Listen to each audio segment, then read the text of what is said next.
जय हिंद एवरीवन। आज की वीडियो में हम बात करेंगे लिसनिंग स्किल्स की। लेकिन अभी हम यहाँ पर बात कर रहे हैं लिसनिंग स्किल्स में भी मोड्स ऑफ लिसनिंग, यानी कि कितने तरीके से लिसनिंग की जाती है। तो वीडियो का अंत तक देखिएगा, समझने की कोशिश कीजिएगा। बहुत इजी लैंग्वेज में आपको समझाया है। नोट्स भी आपको दिए गए हैं जो हमारे ब्लॉग पर आपको मिल सकते हैं। उसका लिंक डिस्क्रिप्शन बॉक्स में हम आपको दे रहे हैं। तो चलिए वीडियो शुरू करते हैं। Listening the modes. यहाँ पर पहले तो आप ये समझिए कि टाइप्स में और मोड्स में फर्क होता है।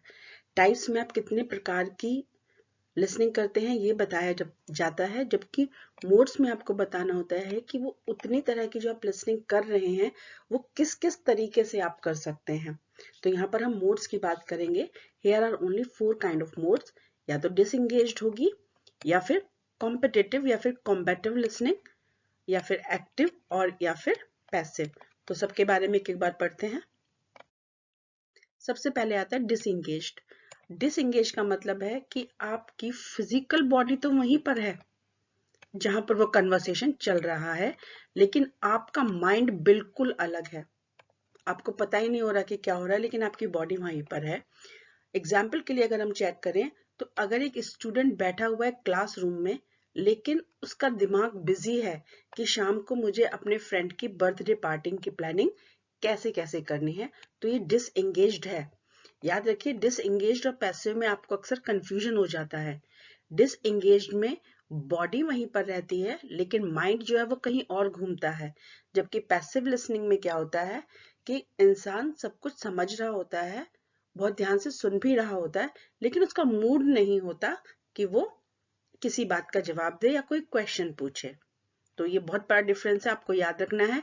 आप अक्सर डिसएंगेज और पैसिव लिसनिंग में अंतर करना भूल जाते हैं।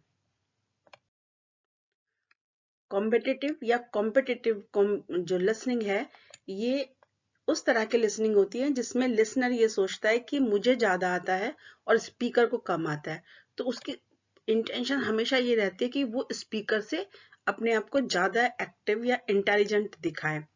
इसका एग्जाम्पल सबसे अच्छा मिलता है जब हम हॉरिजॉन्टल लेवल मीटिंग करते हैं, यानी जहां पर सभी लोग मैनेजर्स हों, या सभी लोग एचओडीज हों, या सभी लोग एक ही लेवल पर काम करते हों। जब ऐसे लोग एक साथ मीटिंग करते हैं तो हर कोई ये सोचता है कि मैं अपने आप को दूसरे से ज्यादा नॉलेजेबल प्रूव करूं। तो उस तरह की लिसनिंग क्या कहलाती है? कॉम्बैटिव लिसनिंग कहलाती है। Passive mode. पैसिव मोड और डिसएंगेज्ड मैंने आपको पहले नंबर पर जो बताया था।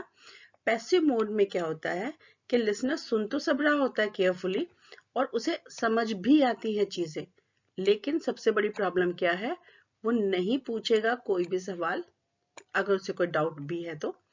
और अगर नहीं है तो वो चुपचाप बैठा रहेगा। ना तो बॉडी लैंग्वेज से आपको ये बताएगा कि हाँ मैं इंटरेस्टेड हूं, ना वो किसी चीज का आंसर देगा, और ना ही वो किसी भी डाउट को पूछने की कोशिश करेगा। फीडबैक भी नहीं देगा। हालांकि उसको समझ में आ रहा है, लेकिन वो फीडबैक भी नहीं दे रहा है, क्योंकि वो कुछ अपनी एनर्जी को लूज ही नहीं करना चाह रहा। इसका एग्जाम्पल हो सकता है कि एक ग्रुप के अंदर कुछ लोग बैठे रहते हैं, ध्यान से सुनते रहते हैं, अपनी नॉलेज को बढ़ाते रहते हैं, लेकिन ना तो वो कभी किसी कन्वर्सेशन का यानी कि बातचीत का हिस्सा बनते हैं, और ना ही उस पूरी मीटिंग के दौरान कोई बात भी बोलते हैं। तो इसको कहते हैं पैसिव। यानी आप सब कुछ समझ रहे हैं, आपका दिमाग भी वहीं पर है, आपका शरीर भी वहीं पर है, लेकिन बस आपको ये नहीं दिखाना कि हाँ आप उसमें अपनी एनर्जी खर्च कर रहे हैं, या तो क्वेश्चन पूछने में या फिर फीडबैक देने में, यानी कि जवाब देने में। अब आती है एक्टिव लिसनिंग। इसे बहुत पसंद किया जाता है अगर ये कंट्रोल्ड हो। अनकंट्रोल्ड हो जाएगी तो फिर ये कॉम्बैटिंग में चली जाएगी। एक्टिव मोड के अंदर लिसनर सुनता भी है, समझता भी है, और अपने इंटरेस्ट को शो भी करता है।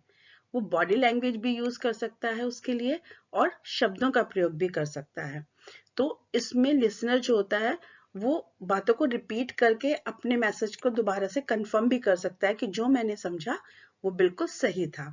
एग्जाम्पल में हम ले सकते हैं कि अगर कोई वर्कशॉप चल रही है तो आप ध्यान रखिएगा वो ही पार्टिसिपेंट्स जीतते हैं जो एक्टिवली पार्टिसिपेट करते हैं, यानी कि फीडबैक भी देते हैं और अपनी क्वेरीज भी सॉल्व करते हैं, ताकि आगे जाकर वो प्रश्नों के उत्तर भी ठीक से दे पाए। तो ये 4 मोड्स होते हैं लिसनिंग के। आई होप आपको बिल्कुल अच्छे से समझ में आ गया होगा चारों मोड्स का। आपको थोड़ा थोड़ा बस उसको लिखकर देखना है। लिखकर देखने से आपकी स्पीड अच्छी होती है, आपकी स्पेलिंग्स एरर खत्म हो जाते हैं और आपको अच्छे मार्क्स मिल जाते हैं और चीजें आपको समझ में भी आ जाती हैं। तो all the best for your learning.